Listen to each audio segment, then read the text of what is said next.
মাননীয় মন্ত্রীকে দয়া করে বলবেন যে কি সমস্যা ছিল পরীক্ষাটি কিছুদিনের 2 দিনের জন্য বা একদিনের জন্য পিছিয়ে দেওয়ার? তারা বলেছে যে কোথাও পরীক্ষা কোনো রকম দুর্যোগ ঘটেনি, একটি শুধু কুমিল্লা মহিলা কলেজে ঘটেছে। রুমিন ফারহানা, ব্রাহ্মণবাড়িয়া 2। মাননীয় স্পিকার, আপনাকে অসংখ্য ধন্যবাদ। মাননীয় স্পিকার, আপনার মাধ্যমে মাননীয় মন্ত্রী মহোদয়ের কাছে আমার প্রশ্ন, এইচএসসি পরীক্ষা চলছে এবং গত 3-4 দিন ধরে আবহাওয়ার যে অবস্থা ছিল, বৃষ্টি এবং পুরো শহর, শুধু তো ঢাকা না, ঢাকা চট্টগ্রাম সহ বড় বড় যে শহরগুলো, সেই শহরগুলো পানির নিচে তলিয়ে গিয়েছিল। আমাদের শিক্ষার্থীরা অনুরোধ করেছিল পরীক্ষাটি একটু পেছানোর জন্য, কিন্তু এই সিদ্ধান্ত নেওয়া হয় নাই এবং যে কারণে আজকে আন্দোলন হচ্ছে, ঢাকায় আন্দোলন হচ্ছে।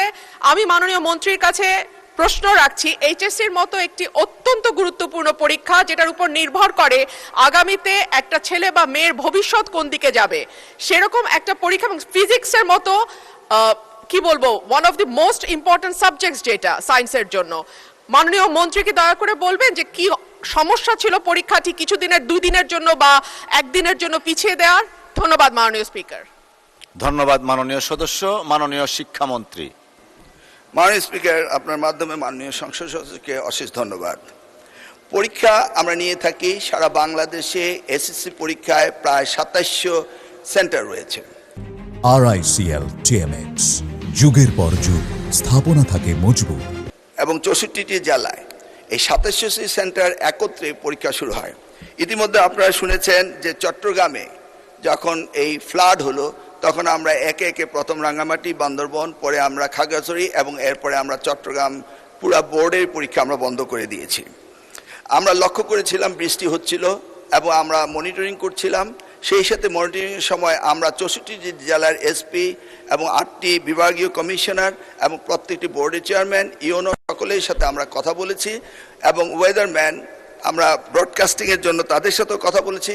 তারা বলল যে বৃষ্টি হবে না, সেই কথাটি তারা বলেছে। বিকেল 5টা পর্যন্ত আমরা বসে থেকে সিদ্ধান্ত নিলাম যে সকলেই বলল যে ওয়েদার ভালো হবে, সেই জন্য আমরা পরীক্ষা রেখেছি। সকালে ঘুম থেকে উঠেই দেখতে পেলাম কুমিল্লা সরকারি মহিলা কলেজের মাঠ পানিতে ভরে গিয়েছে।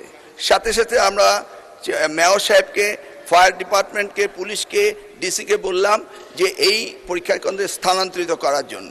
তারা তখন সকলকে নৌকায় করে ওই স্কুলের 5তলা ভবন, সেখানে নিয়ে পরীক্ষা তারা নিয়েছে। আমরা সেটা দেখেছি তাদের দুর্ভোগ।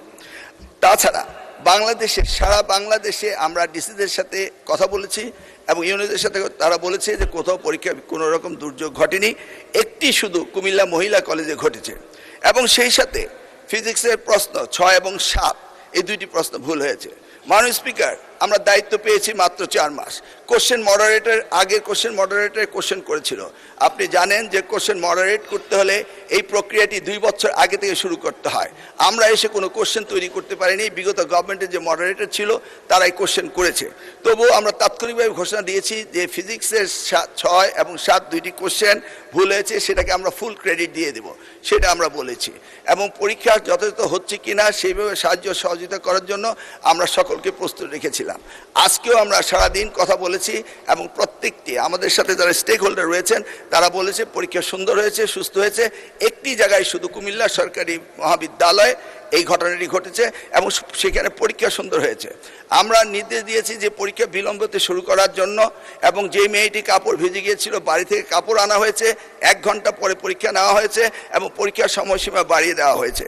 আমি মাননীয় স্পিকার আপনার মাধ্যমে জাতিকে জ্ঞাতার্থে করতে চাই যে পরীক্ষা পদ্ধতিতে আমাদের যে সিস্টেম রয়েছে সেখানে লোকাল যে গভর্নমেন্ট রয়েছেন, ডিসি হতে, ইউনো হতে, পুলিশ হতে, তারা তাৎক্ষণিকভাবে ব্যবস্থা নেবেন যে পরীক্ষা এখানে নেওয়া যাবে কি যাবে না। যদি তারা মনে করেন দুর্যোগ, তারা পরীক্ষা বন্ধও করতে পারেন। আমরা বারবার কথা বলেছেন না স্যার, আমরা ঠিক মতোই নিচ্ছি এবং আপনারা দেখতে পেয়েছেন যে বৃষ্টির পানি কোথায় কোথায় ছিল সেগুলো আমরা সকলেই লক্ষ্য করেছি।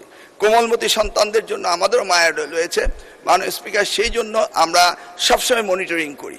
ধন্যবাদ আপনাকে।